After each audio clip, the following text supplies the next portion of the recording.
10 minutong biyahe mula sa Enchanted River, matatagpuan ang isang kakaibang floating resort sa gitna ng Hinatuan Bay, ang Sibadan Fish Cage.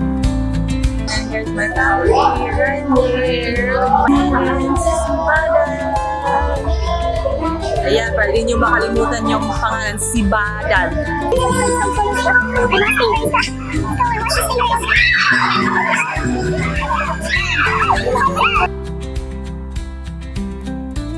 Pagdating mo sa area, agad mong mapapansin ang napakalaking aquarium na nakapaloob sa lambat. Nakapaloob dito ang iba't ibang uri ng malalaking isda, kabilang ang highlight nila na stingray na si Brenda. Sa halagang 50 pesos lamang ay makakapasok ka na sa area. Pwede ka ding bumili ng 20 pesos worth ng feed na pwede mo mapakain sa mga isda, nang sa gayon ay lumitaw sila at lumapit sa iyo.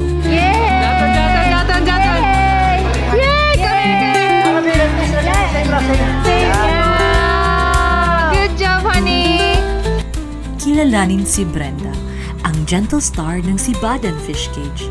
Ang mga pagi or stingray ay kilala bilang the puppy of the sea dahil sa kanilang calm at friendly na katangian.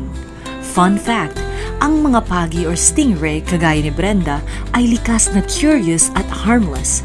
Mas pipiliin nilang lumayo kaysa manugat.